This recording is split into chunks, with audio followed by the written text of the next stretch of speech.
The heavy iron gate of Gurganj collapses inward, sending a cloud of pulverized stone and bone dust into the lungs of the survivors.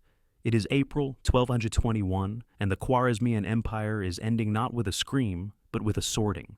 You are kneeling in the gray ash, watching Genghis Khan's cavalry ride through the breach, their horses stepping carefully over the debris. Here, the terror is not the sword, but the calculation. What Genghis Khan did to his slaves shocked even his own generals, men who had drunk blood on the steppes. This was not simple servitude. It was the weaponization of human biology. A Mongol officer approaches the line of trembling captives, holding a grease-stained object, the linchpin of a heavy cart axle. It is the only judge that matters today. This wooden peg will determine who fuels the war machine and who feeds the earth. Why did the Khan demand a cruelty so precise that it unnerved his closest commanders? And what hidden purpose did these broken bodies serve in the architecture of his new world? To be spared is only the beginning of the horror. If you enjoy these dark histories, leave a like and subscribe and comment below where you're listening from. And now, back to the story. The dust of Gurganj settles, but the movement never stops. The sorting is finished. The skilled artisans, weavers, smiths, astronomers are bound and sent east toward Karakoram to serve the court. They are the prized cattle, destined for a life of gilded servitude. You are not among them. You remain with the main host, herded into a mass of humanity that has no name, only a function. The Mongols call this the hashar, a word that tastes of dust and expendability. There are no heavy iron chains here, only the open steppe and the certainty that to run is to be hunted for sport. The control is absolute. You are stripped of your city, your kin, and finally, your clothing. Nakedness is the first uniform of the damned. A Mongol overseer rides past, noting the strength in your shoulders not with admiration, but with the cold appraisal of a carpenter inspecting a plank. You are no longer a citizen of the Khwarezmian Empire. You are a unit of kinetic energy waiting to be spent. The march is silent. To speak is to invite the whip, a braided strip of leather that cracks like dry thunder. The only sound is the rhythmic thud of thousands of feet and the creaking of the siege engines, huge hulking catapults dismantled and carried on the backs of camels and men. You are forced to carry the very stones that will be used to crush the next city on the itinerary. The psychological weight is heavier than the granite. You are the beast of burden for your own people's destruction. Even the Mongol generals, men born to the saddle and the bow, watch this procession with a strange unease. They are warriors who value the clash of steel. But this is not war. It is an industrial process of erasure. Does the hammer mourn the nail it strikes? Yet, within this crushing, anonymity, a quiet will to resist survives.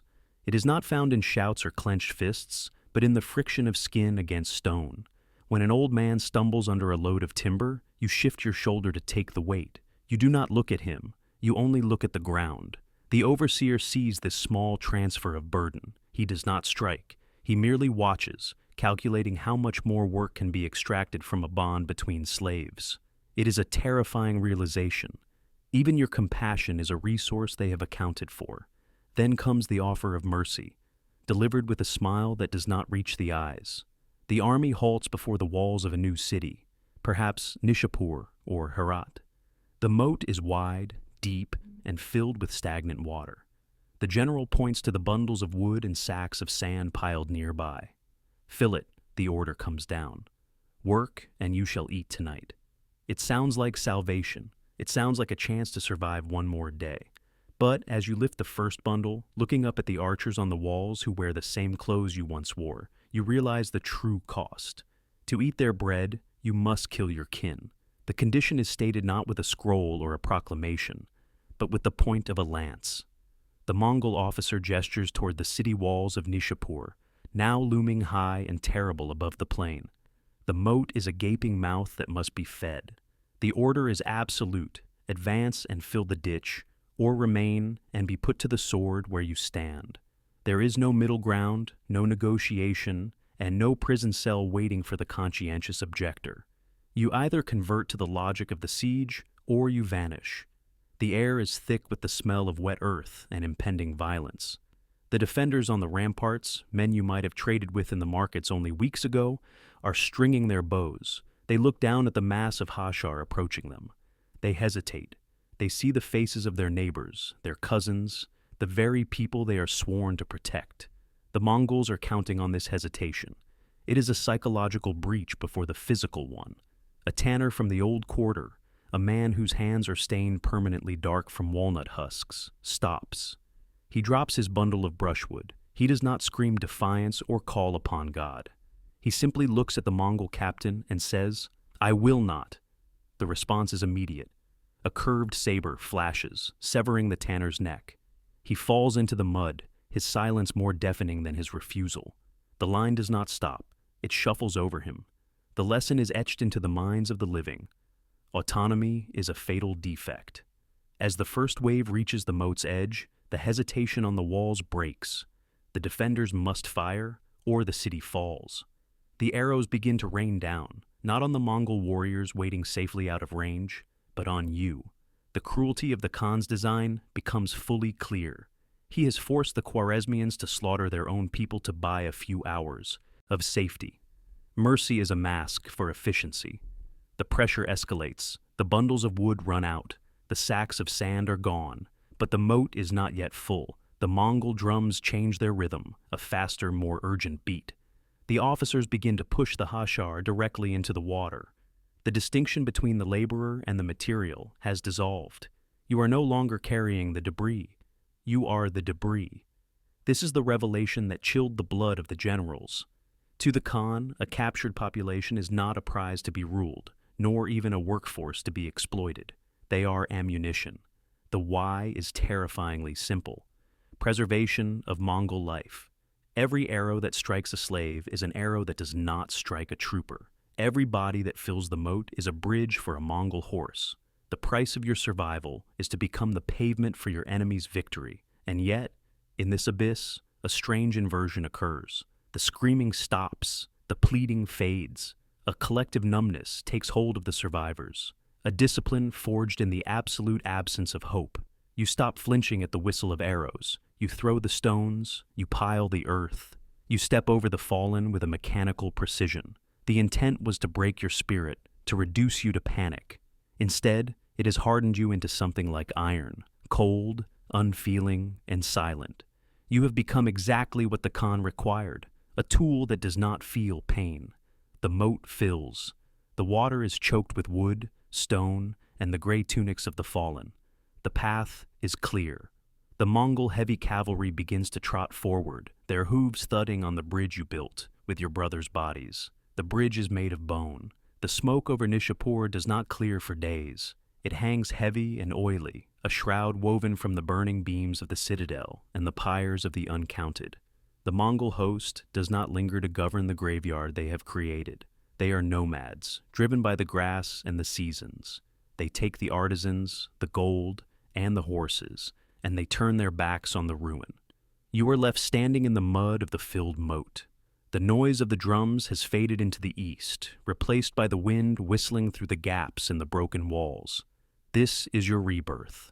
You have been discarded. The machine has extracted your labor, used your body to dampen the shock of the assault, and now, finding you unbroken but exhausted, it leaves you behind. You are not a citizen, nor a slave, nor a soldier. You are a ghost inhabiting a world that has been legally and physically erased. You wander through the debris field, your feet numb. In the slush, half buried under a shattered gate, you find it again. The wooden axle pin. The grease is gone, stripped away by fire and grit, leaving only dry, cracked timber. It is no longer a tool of measurement or judgment. It is merely trash. You pick it up. It weighs nothing, yet it holds the memory of the sorting at Gurganj. The survivor is just a witness, waiting to die. There are no prayers spoken here. The magnitude of the loss has rendered language obsolete. You find the spot where the tanner fell, the man who refused the order. There is no body to bury. The cavalry has trampled the earth into a uniform paste of bone and clay. Instead, you perform a wordless rite. You take the wooden pin and drive it into the soft earth where the moat once was. You place a single white stone next to it. It is not a monument, it is a receipt, a marker that says, "We were here, and we were used." Decades later, the Persian historian Adam Malik Juvaini will ride through this same province. He is a servant of the Mongol court, a man of ink and letters, tasked with recording the glory of the Ilkhanate. But when he reaches the site of these sieges, his pen falters. In his chronicle, The History of the World Conqueror, he does not describe a glorious battlefield. He describes mountains of bones, so vast they serve as landmarks for travelers. He writes that the soil itself seemed greasy with human fat. Here lies the hidden truth that unsettled even the Khan's own generals, the why that explains the industrial cruelty. The generals, raised on the code of the steppes, believed in the sanctity of the warrior's death. That blood was the currency of honor. But Genghis Khan had discovered a new truth. Honor is inefficient. By using the hashar, the Khan did not just save Mongol lives, he preserved the Mongol myth. His soldiers appeared invincible because they rarely fought the attrition battles. They arrived only for the killing blow, walking over a carpet of slaves. The shock was not moral, it was professional. The Khan had rendered the bravery of his own generals irrelevant. He had proved that a city could be taken not by courage, but by the sheer, overwhelming application of disposable biomass. The empire was not built on the strength of the Mongol bow, but on the calculated expenditure of the captive population. The stone you placed is gone, swallowed by the mud, but the lesson remains in the earth. What is buried in the silence eventually grows teeth. The scribes of the Ilkhanate eventually dip their reeds into the ink to tally the cost of the conquest. They list the cities taken: Bukhara, Samarkand, Urgench. They list the loot: gold dinars, bolts of silk, herds of mares.